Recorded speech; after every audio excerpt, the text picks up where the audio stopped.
Bahagia tuh sebenarnya bisa punya waktu yang cukup untuk dihabiskan dengan orang-orang terdekat yang seringkali direnggut oleh pekerjaan.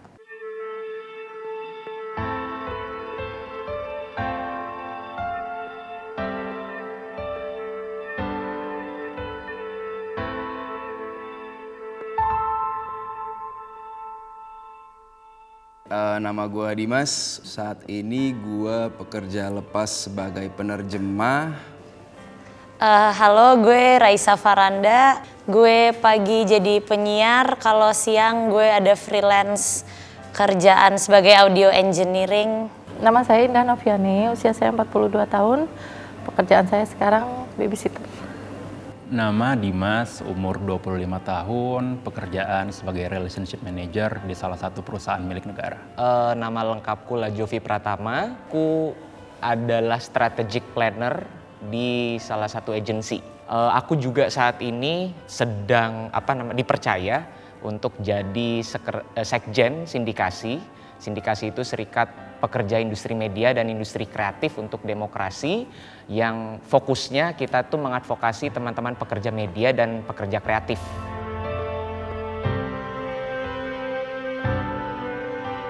Mungkin awal-awal dari keluarga sempat ngeliat kayak emang bisa ya nyari duit di dunia musik ini gitu. Karena kan notabene saya harus meninggalkan rumah, meninggalkan anak.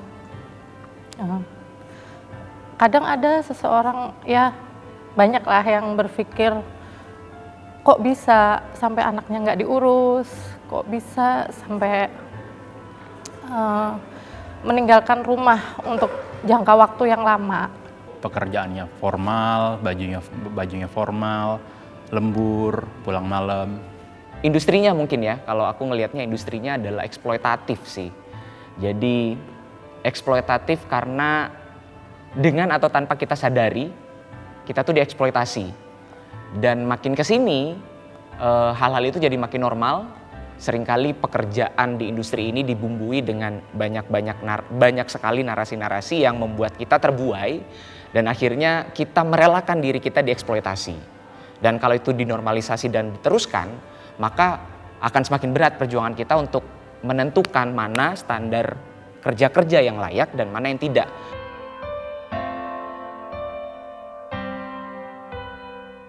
Lima 50% sih. Musik itu passion gue banget. Gue emang suka bikin musik, gue doyan ngeband, gue doyan dengerin lagu, dan emang pengen hidup di musik. Tapi kalau pertanyaannya sesuai sama hati apa enggak, sebenarnya agak 50-50 gitu. Ternyata pas kita ngejalanin passion kita sebagai kerjaan, itu kadang kayak aduh jadi bias nih antara gimana ya, idealis dan komersil. Kayak mungkin dalam setahun ngerjain project-project yang komersil tuh bikin anjir, sebenarnya gue pengen main musik yang gue pengen bikin musiknya sesuai kemauan gue nih. Jadi kayak kadang suka susah time management antara ini gue lagi melakukan pekerjaan gue walaupun emang di musik juga, tapi gue tetap harus spend time untuk ngelakuin musik sebagai idealis gue gitu. Kalau ngomongin sejalan, sebenarnya latar belakang edukasi atau background itu berbeda jauh dengan yang ditekuni saat ini. Tapi alhamdulillahnya dengan apa yang aku kerjakan saat ini, itu aku mensyukuri dan dapat belajar banyak hal baru.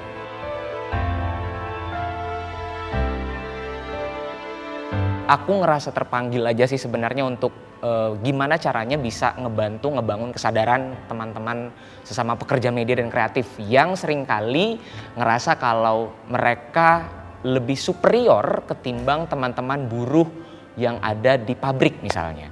Jadi nggak pernah ngerasa kalau teman-teman pekerja media dan kreatif itu adalah buruh di level yang sama dengan teman-teman buruh di pabrik.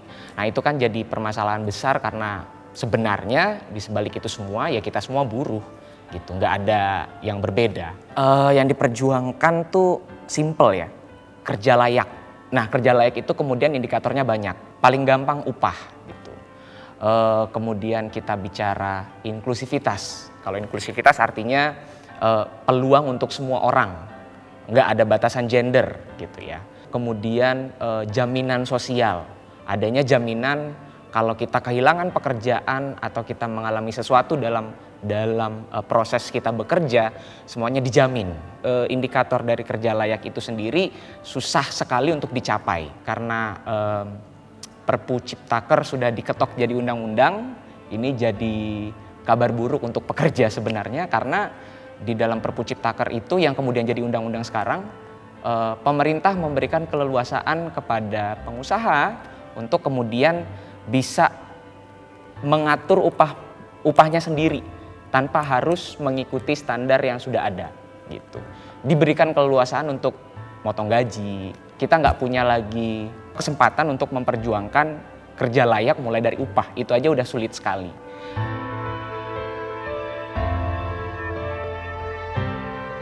Ini sebenarnya agak toksik sih buat diri gue sendiri, tapi gue tuh ada momennya gue merasa keren, gue bisa melakukan banyak pekerjaan dalam waktu yang bersamaan.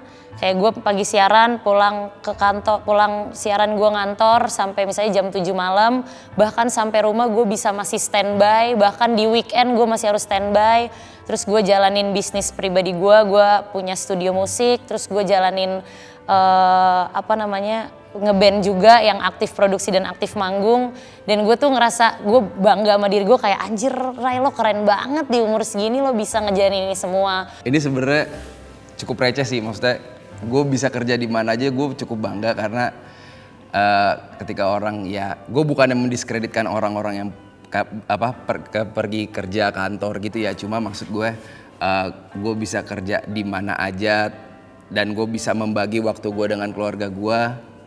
Itu gue cukup bangga sih dengan apa yang gue kerjakan sekarang, dan apa yang gue dapatkan dari pekerjaan lepas gue juga saat ini sangat cukup. Jadinya gue cukup bangga sih dengan itu. Dari pekerjaan saya kan saya menemukan orang-orang baru, saya bisa lebih menyelami pribadi-pribadi masing-masing orang. Itu juga buat pembelajaran untuk hidup saya, bagaimana saya bisa menempatkan diri di hadapan orang lain, bisa untuk koreksi diri juga kan, karena dari setiap majikan itu pasti beda aturan, dan juga setiap majikan itu beda sifat lah intinya. Jadi bagaimana saya bisa belajar untuk adaptasi, untuk menempatkan diri di tengah-tengah majikan saya biar saya bisa diterima dan mereka pun nyaman dengan adanya saya di dalam keluarga mereka. Di pekerjaanku saat ini, aku bisa kenal orang-orang pinter, orang-orang hebat, baik di internal perusahaan maupun eksternal perusahaan. Jadi mungkin kita kerja kadang-kadang mikirin gaji atau mikirin benefit segala macam, tapi mungkin hal yang lebih berharga menurutku itu relasi.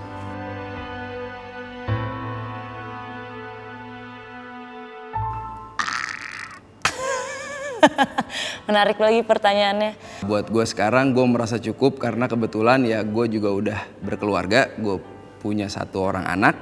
Selama istri dan anak gue cukup, maksudnya dalam artian dalam kehidupan sehari-hari terpenuhi, buat gue itu cukup sih. Cukup, kayaknya menurut gue manusia nggak akan ada kata cukup gitu deh. Buat gue pribadi kayaknya nggak akan ada kata cukup, tapi karena kalau misalnya dilihat mungkin Rai tahun 2015 ngelihat Rai di tahun 2022 kemarin tuh pasti Rai 2015 akan kayak bilang, Rai 2022 lo keren banget, lo udah achieve apa yang lo mau dan segala macam. Tapi kenyataannya Rai di tahun 2022 kemarin dan di tahun 2023 masih kayak ngerasa gue harus nyari sesuatu hal yang baru lagi, gue harus explore lagi hal lain. Gue gak akan ada kata cukup gitu buat gue, kayak ternyata gue udah jalanin passion gue sebagai kerjaan aja masih gak cukup nih. Jadinya gue kayak merasa harus berkembang lagi, harus explore lagi, nyari formula yang pas, yang cukup lagi. Tapi gue yakin mungkin ketika udah nyampe di cukup itu pasti akan ada 1-2 hal lagi yang pengen gue explore lagi. Jadi kalau misalnya ditanya udah merasa cukup atau belum, kayaknya gue gak akan pernah ngerasa cukup, karena perasaan gak cukup itu yang bikin gue bisa terus hidup. Karena menurut gue orangnya yang akan terus adaptasi sama situasi baru terus.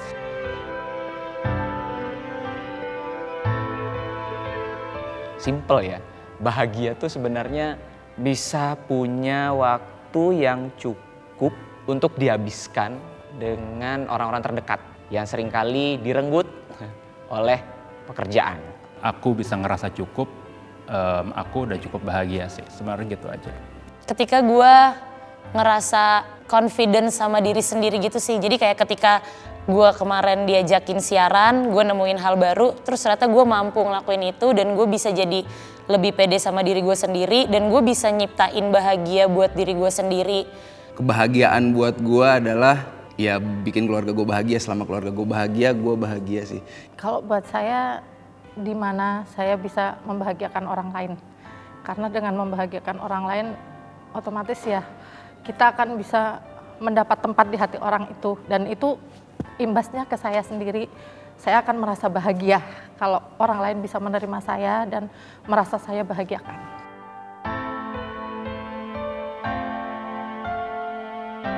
Setelah sindikasi terbentuk, 5 tahun berjalan, kita justru melihat PR-nya makin banyak. Permasalahannya semakin rumit.